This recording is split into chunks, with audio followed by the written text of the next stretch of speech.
Welcome back, everybody, to another episode of Caravan of Garbage, where we're talking Hellboy 2019. The hated Hellboy. That's right. That's the one. Well, initially this was going to be called Hellboy, the Blood Queen, but they decided to just call it Hellboy again, which I think they shouldn't have. Hellboy again? Hellboy again. Hellboy again, comma 2, TOO, question mark?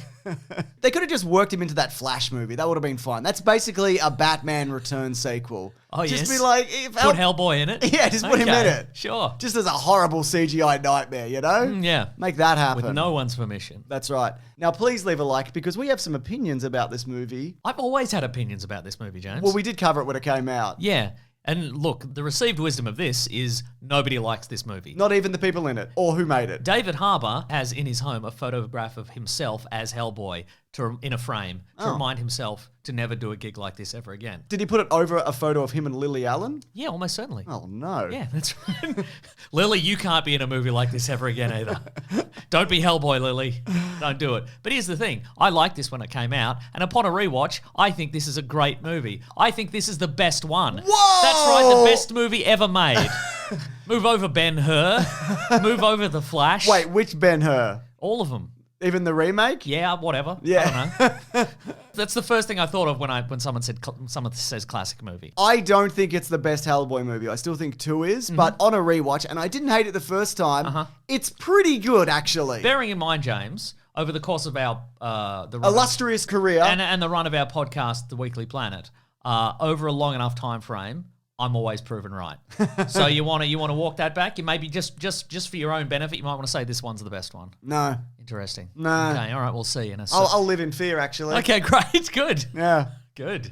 But look, I think, though, it is a shame that... An Ian McShame. Thank you. That it came off the back of the previous movies. People who are fans of this character only wanted Hellboy 3. Yeah, right? I think the first 2 are good, and they're fun, and the cast is good, and I think, shortly after they came out, Guillermo del Toro won an Oscar for one of his subsequent movies. Fish Sex, the movie. And I think that's added a layer of sort of legendary status to those two movies and kind of, and again. The fantasy and the wonder. Exactly. And again, it's that fanboy thing of people don't want change. They don't want a new thing. They don't want a goopy eye. No, they don't want a goopy eye. But they don't want, for example, 5 minutes into this movie, Hellboy goes to Tijuana and fights a luchador vampire. The best. Incredible, right? Amazing. You don't want that. You don't want Mila Jovovich being beheaded immediately, but it doesn't kill her. You don't want a spirit medium who vomits up the spirits of the dead. You can talk to them. They're in a big helium-filled sack of vomit. Doesn't look great, especially that last one. I do think this kind of drops off a bit of a cliff towards the end. Sure. So this is Neil Marshall. He directed this. He's done some Game of Thrones and Westworld. He did The Descent, which is incredible. He did Dog Soldiers. If you've never seen Dog Soldiers, just go into Dog Soldiers, all right? Okay. But I mean, spoilers, he does have some experience with men turning into beasts of the forest, for example. He also did Centurion. Do you remember Centurion? The Michael Fassbender Power one? Extreme? No, Mason. When they've got all the accessories and they one's a land guy and one's an air guy and one's a sea guy and there's other miscellaneous guys and there's a chimp and there's a lady in a space station. Yeah. That's what I've thought. I love that one. That's what I meant. Yeah. So according to Mike Mignola, he said the idea on this one was to downplay the superhero elements and strip out the Del Toro-isms and stay closer to the darker tone of the graphic novels, making it a more horror-orientated entry into the franchise. That being said, he doesn't like this movie either, and he didn't get final cut. We'll talk about that at the end. Okay. This, though, Hellboy the comics... This is way gorier and swearier and often scarier than the comics. That's probably true, yeah. The comics are they're unsettling and there's twisted imagery, but it's not as just gory, balls to the wall as this I would say you're right. That's not a criticism, by the way. No, I understand. It is. The Hellboy comics are about... This movie is accurate to the comic books in that, Hellboy... Well, he's not bald. No, that's true. Hellboy's often off to he's off to the moors. Yeah, he'll be off to a foggy moor to investigate a thing, and that it's true to this one. But there's less, kind of Titanic Lovecraftian horrors stalking through the streets of London, stamping on people and stuff like that. So that is not as accurate to the comic books. No, this does become fate of the world, etc. Hellboy's going to destroy everybody. That being said, David Harbour. he's great. I think he is He's too. really good. I think the makeup is really good. I like how hideous he is. Yes, so you are mad that they put all that makeup on him. That's right. Got him. Got him. 2 to 3 hours of makeup for this, which is really impressive. He's got like a hairy back. Okay, sure. I love that his dad loves... Relatable. I love that his dad loves him so much. I think that's really cool. I also think it's a world where people are more comfortable with the supernatural, so he's more free to kind of roam around. Yeah, people know who he is. People they have an idea. And it's like, it's mostly okay that he can be seen, but I also think it's... I think that's because as well, the previous two Hellboys were based, a lot of that was... Men in Black. And Yeah, it was kind of right. like, we've got to be a secret organization, etc. And that they've sort of let this go a little bit. Yeah.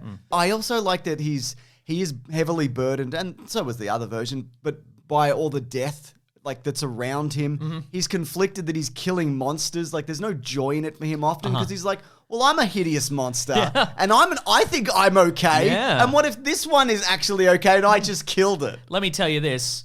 I had some joy in it though. When he's killing those giants. Oh, when those amazing. When those posh toffs go out there on their little fox hunt to take down a bunch of supernatural creatures, and they all get just turned to paste. I'm like, oh, that's great stuff. And just watching Putting him on their stupid hats. I know. Seeing him just run through so many times. Like, it's awful. He's really vulnerable in this movie. And again, not that he's not in the other ones, but there is that real struggle. Like, you feel like, oh shit, they're going to kill this guy for real, actually. The action on the whole, I would say pretty good. Yeah. Maybe he picks up that big sword. Picks up the big sword.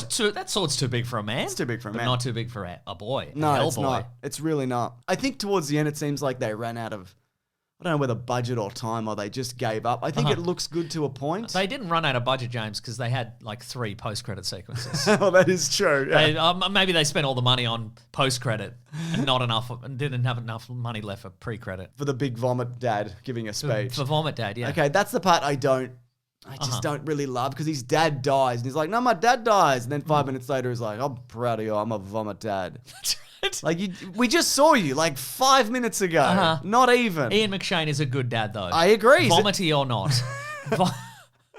Whether he's liquid or solid, he's a solid dad as far as I'm concerned. Great cast. I think you mentioned David Harbour. I like Mila Jovovich. She does great job as a witch. I know she's done like some schlock and stuff, but she's never bad, right? I agree. She's always good, giving 100%. She looks great. She's having a good time. That Monster Hunter movie, it's not good, but she's good in it, you know? Yeah. Same with the Resident Evil movies. Yeah. She was Fifth Element, Mason. And maybe we'll do that Caravan of Garbage, on that one day. Oh, yeah, great. But I'm busy. For sure.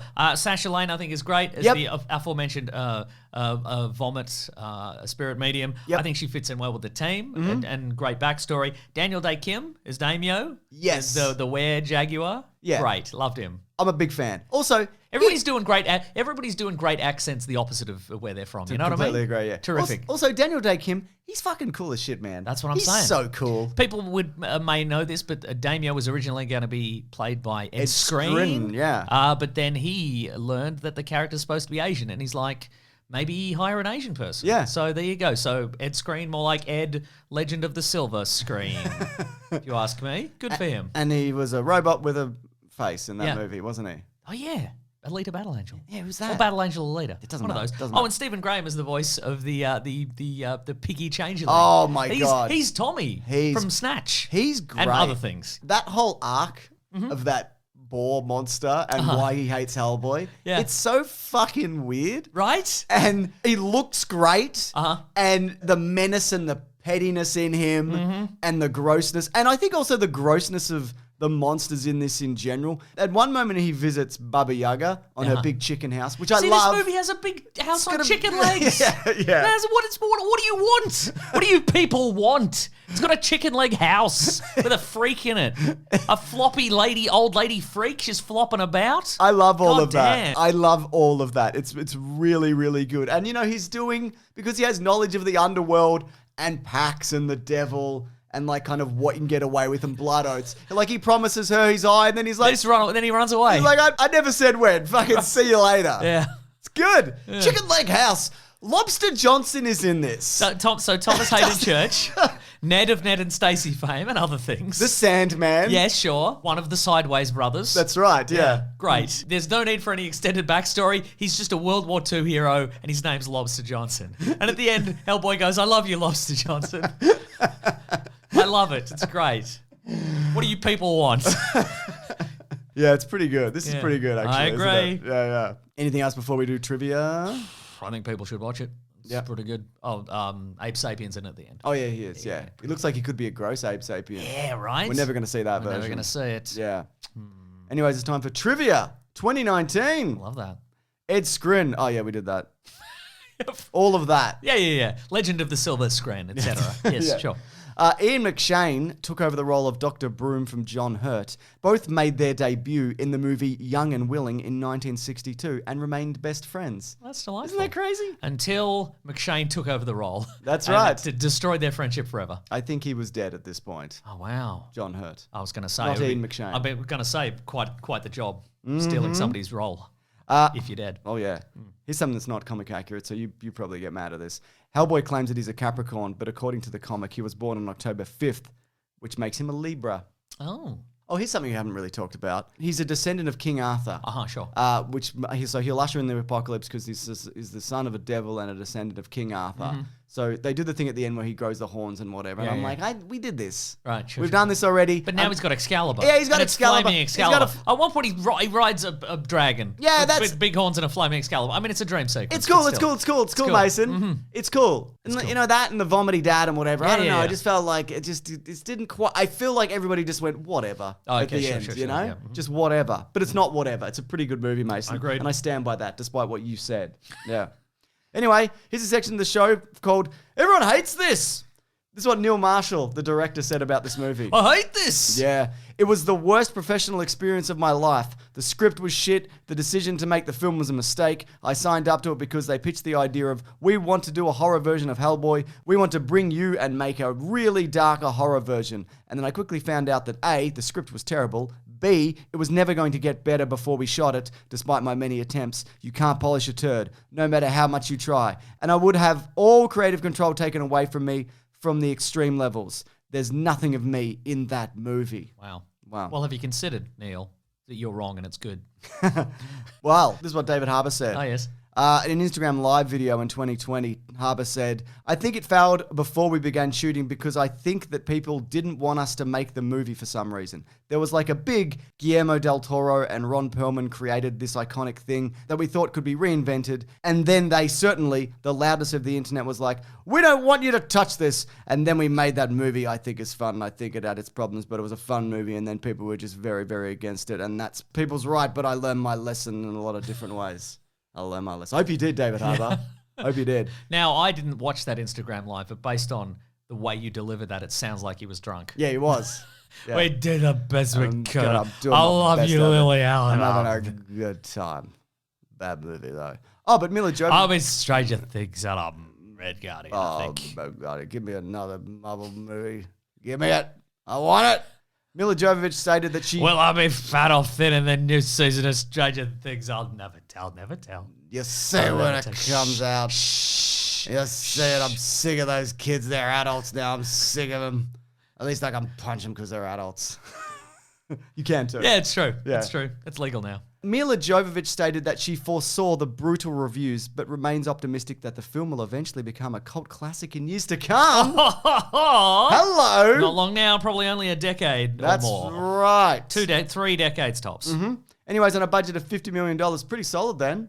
I guess Yeah. they didn't build a bunch of big cogs and shit. They didn't build the big cogs for real. Yeah. There was going to be a scene with big cogs, and they were like, just imagine some big cogs. Yeah, absolutely. David Harbour looks out at the screen at the audience and goes, just imagine some big cogs. And I'm jumping on them. I do a flip. I'm doing such a big flip. I do a flip. God, he's really fun in this. He's really funny too. I know. Yeah. Anyway, the return on this was $55.1 million. So again, when you factor in marketing, etc., it's bad. Lost money, yeah. I love this hilarious bit of trivia, which is it was pulled from theaters after only 5 weeks. Like now, that's a good run. Yeah. Like you wouldn't give a movie like this 5 weeks. You'd give it 4 days. It'd be 4 days. It'd have like 1 day and then straight to streaming. You know what I mean? And buried as well. Yeah. Absolutely. Yeah. But of course, we are getting a new Hellboy movie. That's right. Which we will talk about on our podcast, The Weekly Planet. Even lower budget. Thank God. Yeah. There's a trend here, I think. I don't know what it is. But there's definitely a trend here, isn't there? People love Hellboy. People love Hellboy, yeah. They want them. The cheaper, the better. That's right. And people also love these Caravan of Garbage videos, some people tell me. Do they? Some people say, well, you're actually a Caravan of Garbage. Ouch. That's true. Because sometimes we talk about good things. And maybe I'm good, but I'm not. But listen. Yes. The videos that we make, they always go up early at bigsandwich.co, but that's not the only thing there that we do. We do video game Let's Plays. That's right. We do movie commentaries. That's right. We do bonus podcasts. Bonus podcasts. Like we do a comic book club. We do one where we read garbage clickbait articles and so on and so forth. It's a real fun and hot time. It's a fun, hot time. Yeah. Hot as hell. That's right. So if you do want to check that out, it helps support this show. It helps keep it ad-free, etc. and so forth. We'll see you there. That's right. Oh, and here's a hint towards next week's video. Wow. Wizard of Oz. Okay, right. And then the Wizard of Oz trilogy. It's in the trilogy. They made some movies. All right. All right. All right. Thank you, Lawrence, for the edit. Thank you, Lawrence. Bit of a short one, this one. But sometimes you just like, it's pretty good. Yeah. Also, I think people will be like, they'll click because they'll be like, I don't want to think about 2019 Hellboy for a long time, but I'll think about it for a short time. That's a good point. All right. Thanks, everyone. Grab that Jimmy, guys. We'll see you next week. Bye. Bye.